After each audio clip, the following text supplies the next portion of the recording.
మీరు సినిమా తీసే క్రమంలో నిజంగా తీసే క్రమంలో చాలా అష్టకష్టాలు పడుతుంటారు, రిలీజ్కి కూడా అష్టకష్టాలు పడుతుంటారు. కానీ ఏంటంటే మీరు ఇప్పుడు కనుక ఒప్పుకుంటే మీకు కోట్లు ఇచ్చి ఆఫర్ చేసి ఆర్టిస్ట్గా పెట్టుకునే డైరెక్టర్లు చాలామంది ఉన్నారు.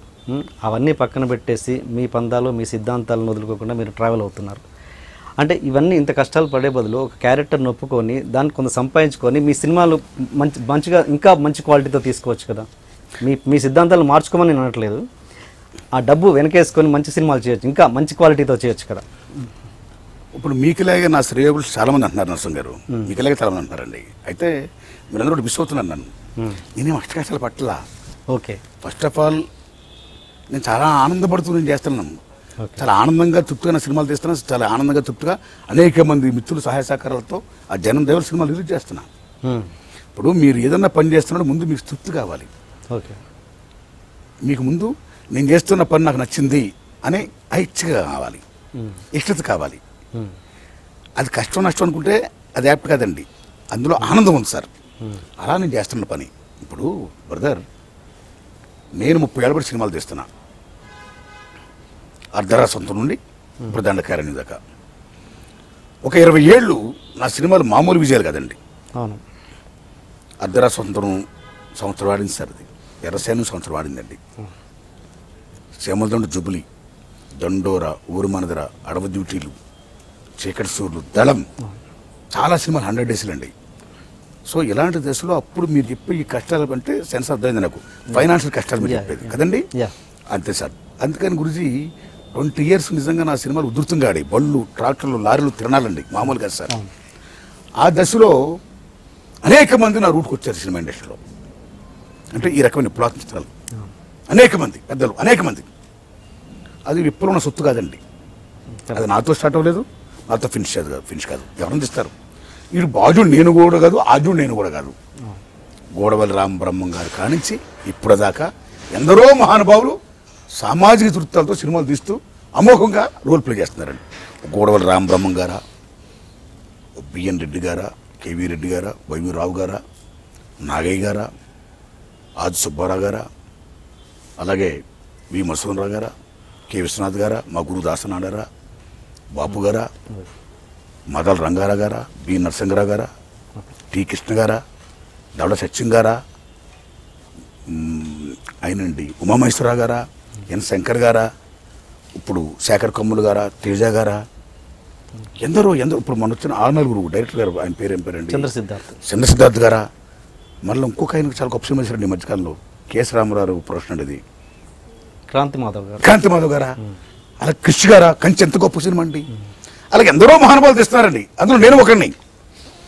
అయితే గురుగారు ఇక్కడ పాయింట్ అలా ఏంటంటే, నా సినిమాలు ఉధృతంగా ఆడిన దశలో చాలామంది ఇండస్ట్రీలో చాలామంది నా రూట్కి రావడం వల్ల, సినిమాలు 6-7 ఏళ్ళు తీయడం వల్ల, ఆ ఉద్యమ సినిమాలు, ఆ పాటలు, ఆ నేపథ్యాలు, విప్లవ ఉద్యమకారుల యొక్క ఆ వేషభాషలు, ఆహార్యం, సో మెనీ ఫ్యాక్టర్స్, ఒక మొనాటిని వచ్చిందండి.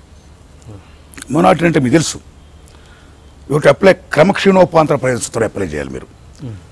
యాపిల్ పండు ముందు మీరు తింటే చాలా బాగుంటుంది, రెండోసారి కొంచెం రుచి తగ్గుద్ది, మూడోసారి ఇంకా తగ్గుద్ది, నాలుగోసారి ముత్తుంది.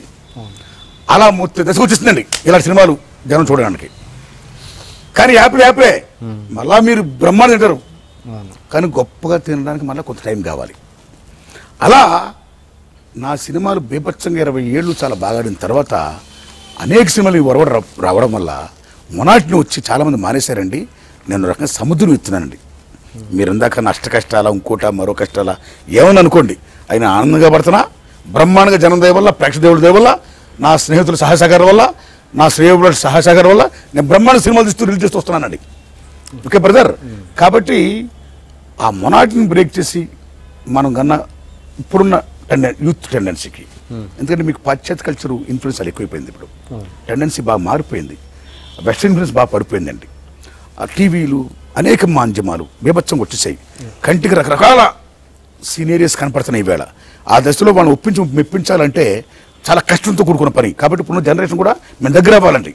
దగ్గర అవ్వాలంటే మేము చాలా జాగ్రత్త పడాలి, జాగ్రత్త తీయాలి. ఆ జాగ్రత్త తీయడంలో నా ఫీలింగ్ వల్ల ఏంటంటే sir, which carries the mood is the best film అని నా ఫీలింగ్ అండి. Which carries the mood. So cinema థియేటర్కి వెళ్ళిన తర్వాత ఓ 2 నిమిషాలు నేను సినిమా థియేటర్కి వచ్చానని మీరు మర్చిపోయి నవరసాల్లో ఏ రసంలో ఉన్నా మీరు రసానుభూతి ఫీల్ అయితే అంటే ఆనందిస్తారా, ఆహ్లాదపడతారా, ఆవేశపడతారా, ఉత్సాహపడతారా, ఊగుతారా, విషాదంతో ఏడుస్తారా, హాస్యంతో వేరే నవ్వుతారా, ఏదో రసంలో మీరు గుండె నిండా ఫీల్ అబ్బా ఎంత బ్రహ్మాండమైన సినిమా చూసారా అని మీరు ఫీల్ అయితే మీరు బయటకు వస్తే హిట్ ఫిల్మ్ అండి. అలా నా ఫీలింగ్ ఎలా అంటే ముందు మూడ్ క్యారీ చేసిగా నేను జాగ్రత్త పడాలి. సో ముఖ్యంగా నా సినిమాలో సెంటిమెంట్ అండ్ ఎమోషన్స్ ఉంటాయి సార్. ఇప్పుడు నా దండకారని తీసుకోండి. నా దండకారని ఈవేళ జనం దైవాల మంచి పేరు వచ్చింది సార్. కానీ నాకున్న ఆర్థిక పరిస్థితితో నేను పబ్లిసిటీ ఎక్కువ చేసుకోలేకపోతున్నా. ఇవాళ సినిమా తీసి చూడు, రిలీజ్ చేసి చూడు, ప్రమోట్ చేసి చూడు, ఇవాళ పెద్ద ఫ్యాక్టర్స్ అయిపోయి. మీకు అర్థం సార్? ఇక్కడే అంటున్నానండి, ఈ ముఖ్య వినేసండి, నా కోసం వినేసండి. సో ఈ దశలో పబ్లిసిటీ బాగా చేయాలంటే నా దగ్గర డబ్బు కావాలంటే ముందు హిట్ కావాలి. అలాంటి దశలో ఇట్స్ ఇంటర్లింక్. కానీ ఉన్న మేరకే నా సినిమాని రిలీజ్ చేసుకొని ఈవేళ మ్యాక్సిమం థియేటర్లో ఇవాళ స్టాక్ బాగుంది, సినిమా బాగుందండి. నన్ను దయచేసి జనంతో నేలా పెంచేవారండి.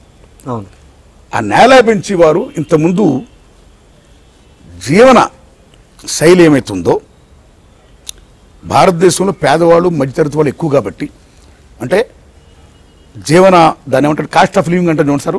అలాగా నేలా పెంచులు 60% ఉండే ఆ రోజుల్లో. 60% ఉన్న రోజుల్లో మేము బ్రహ్మాండంగా సక్సెస్ అయ్యామండి. ఎందుకు మమ్మల్ని ఆదరించే వాళ్ళు మ్యాక్సిమం వాడే. సో వాడు ఎక్కువ వస్తే మీకు ట్యాక్స్ స్ప్రెడ్ అవుతుందండి.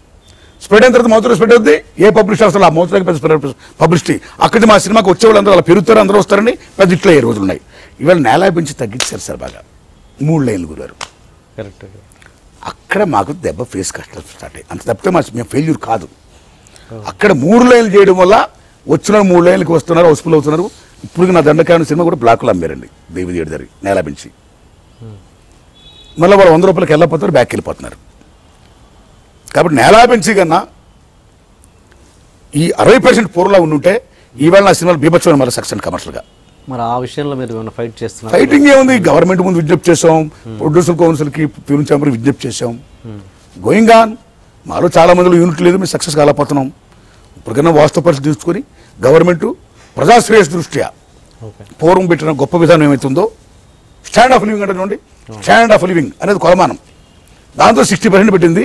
అలా పెడితే మా సినిమాకి ఎప్పుడు కూడా చావులేదు సార్. అది మెయిన్ పాయింట్ అండి.